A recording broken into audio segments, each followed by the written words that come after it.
जला दिया जाएगा, खाक बन जाएगा। मिट्टी में मिला दोगे, मिट्टी बन जाएगा, कीड़े बन जाएंगे। अगर कोई हिंसक जीव खा जाएगा तो खाने के बाद विष्ठा बना देगा। इससे ज्यादा कुछ नहीं होगा। इस शरीर का अभिमान छोड़ो और भगवान की भक्ति करो, भगवान की भक्ति करो। धुंधकारी सबके देखते देखते भगवान के पार्षद विमान लेकर के आए और धुंधकारी को बैठाए। जैसे ही जाने लगे गोकर्ण जी ने रोक लिया। अरे भैया, संसार में तो पक्षपात होता ही है, भगवान के यहां होने लगा क्या? अरे कथा सबने सुनी तो विमान सबके लिए आना चाहिए, केवल धुंधकारी को क्यों आया? तब भगवान के जो पार्षद आए थे उन्होंने कहा, महाराज, श्रवण के भेद से फल में भी भेद है। कथा जिस प्रकार से सुननी चाहिए उस प्रकार से केवल धुंधकारी ने सुनी, इसीलिए केवल धुंधकारी को विमान आया, सबको नहीं आया। श्रवणम तो कृतम सर्वैर ना तथा मननम कृतम। कथा तो सबने सुनी, लेकिन कथा सुनी और इधर से निकाल दी, जीवन में उतारी नहीं, इसलिए विमान सबको नहीं आएगा। जब कथा सुनो, सुनने के बाद मनन करो।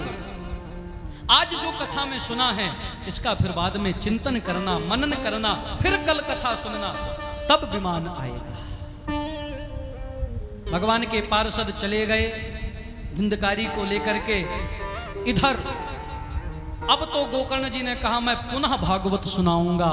समस्त ग्रामवासी आ गए, सबने कहा अब हम भी धुंधकारी के जैसे मन लगा करके कथा सुनेंगे। और सबने एक साथ कथा सुनी। और अब की बार जितने श्रोता थे उतने विमान आ गए। और तो और स्वयं भगवान भी आकर के प्रकट हो गए। बोलिए भक्त वत्सल भगवान की जय हो। श्रोताओं के लिए तो विमान आया, लेकिन गोकर्ण जी जो कथा व्यास थे उनको भी कुछ मिला, उनको भगवान का आलिंगन मिला है। भगवान ने आकर के गोकर्ण को हृदय से लगा लिया। देखो, वक्ता का सबसे बड़ा धन यही है, वक्ता की संपत्ति यही है कि उसकी वाणी की सार्थकता हो जाती है जब वो भगवान के गुणानुवाद निष्काम भाव से करता है। तब भगवान का आलिंगन, भगवान का प्रेम आज गोकर्ण जी को मिला है। कहते हैं जिस प्रकार त्रेता युग में भगवान रामचंद्र जी साकेत गमन किए, अंतिम समय में पूरी अयोध्या के लोगों के साथ में साकेत धाम को गए हैं, उसी प्रकार गोकर्ण जी पूरे ग्रामवासियों के साथ को लेकर के भगवत धाम को गए। अयोध्यावासिनः पूर्वम यथा रामेण संगता तथा कृष्णेन तेनीता गोलोकम योगी दुर्लभम। सबके साथ में गोकर्ण जी भगवत धाम गए। बोलिए भक्तवत्सल भगवान की जय हो। इतिहास में मम पुण्यम शांडिल्यूप मुनीश्वरा। ये जो इतिहास मैंने सुनाया, ये इतिहास शांडिल्य महात्मा आज भी हमारे चित्रकूट धाम में बैठ करके नित्य इसका पाठ करते हैं। इस कथा को सुनने का बड़ा फल है। पितृपक्ष में जिसके पितर नाराज हों, जिसके पूर्वज नाराज हों, यदि इस भागवत का और ये कथा जो मैंने सुनाई इसका कोई अनुष्ठान पाठ करवावे तो उसके पितर मुक्त हो जाते हैं, उसके पितर अपने घर को, अपने कुल को आशीर्वाद देते हैं। इस कथा को सुनने का फल है जो आज आप लोगों ने सुना। आख्यान में तत् परमम पवित्रम श्रुतम सकृद वै विदहेद घौघम श्राद्धे प्रयुक्तम पितृतृप्तिमावहे नित्यम सुपाठाद पुनर्भवम च। बोलिए भागवत भगवान की। इसके बाद सूक्ष्म में संकेत में सुना दूं, कैसा वक्ता होना चाहिए, किस मुहूर्त में कथा सुननी चाहिए, कैसे श्रोता होना चाहिए, ये सारी विधि बताई गई है। सुंदर समय में, सुंदर मुहूर्त में बढ़िया मुहूर्त निकलवा करके ज्योतिषी से बढ़िया कथा सुने। जब मन में आए तब कथा कभी भी सुनी जा सकती है। सदा सेव्या श्रीमद् भागवती कथा बढ़िया सुंदर स्थान बनावे, व्यासपीठ बनावे। वक्ता कैसा होना चाहिए? विरक्तो वैष्णवो विप्रो, वक्ता जो है आसक्ति से रहित होना चाहिए। पहला लक्षण, व्यास जी बुलवाओ तो वक्ता कैसे हो? आसक्ति से रहित। केवल आसक्ति धन में ना हो, पैसा में ना हो, रुपया में ना हो, स्त्रैण ना हो, वैष्णव हो, भगवान राम कृष्ण नारायण को मानने वाला वैष्णव होना चाहिए, विप्र होना चाहिए। व्यासपीठ में अगर अनुष्ठान रूप में भागवत है तो ब्राह्मण होना, और इतना होने के बाद वेद शास्त्र की ज्ञाता हो, वेद शास्त्र विशुद्धिकृत। और आजकल महाराज तो क्या कहा जाए, भागवत का अर्थ भी पता नहीं है, और भागवत के वक्ता जिस अवस्था में अभी विद्यालय जाना चाहिए, ना वेद का ज्ञान, ना शिक्षा, कल्प, व्याकरण का तो पता ही नहीं, ग्रामर नहीं जानते, संस्कृत की ककहरा नहीं आता, और वो भी गा बजा करके 3 घंटे कथा कर रहे। तो वक्ता वेद शास्त्र को जानने वाला होना चाहिए। अनेक धर्म विभ्रांत, अनेक धर्मों से जुड़ा नहीं होना चाहिए। आजकल महाराज बहुत मिलेंगे, गंगा किनारे गंगा घाट, जमुना किनारे जमुना घाट।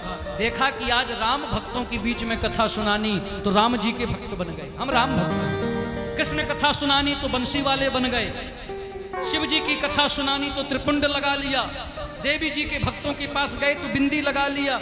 अरे जब तुम आज तक एक के नहीं बन पाए तो तुम दूसरे को भगवान को क्या बनाओगे? जैसे कोई स्त्री एक पति ना बनावे, कई पतियों के पास भगे तो क्या अच्छी मानी जाएगी?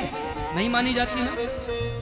पतिव्रता अच्छी पत्नी कौन है? जिसका एक पति है। पर इसका मतलब ये नहीं कि वो दूसरे के पतियों को गाली दे, नहीं, उनका सम्मान है, लेकिन पति एक ही है। ऐसे ही हमारा इष्ट जीवन में एक होना चाहिए।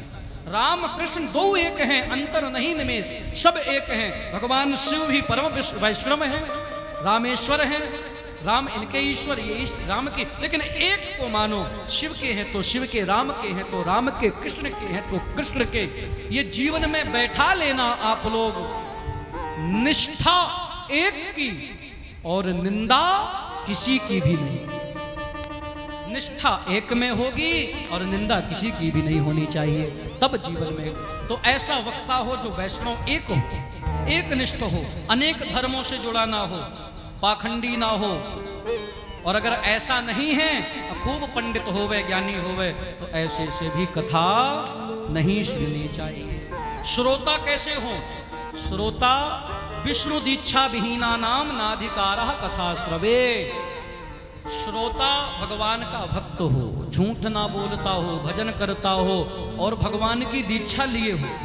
विष्णु दीक्षा, कंठी गले में कंठी पहन लेना, पहने हैं, तुलसी की कंठी, माला, राम नाम जापक हो, कृष्ण नाम जापक हो, नारायण नाम जापक हो, भक्त हो, तब कथा का अधिकारी। अभक्त को भी कथा नहीं सुनानी चाहिए। ऐसे नियम बहुत कुछ कहा गया। भागवत को 7 दिन तक प्रत्यक्ष भगवान मानना चाहिए।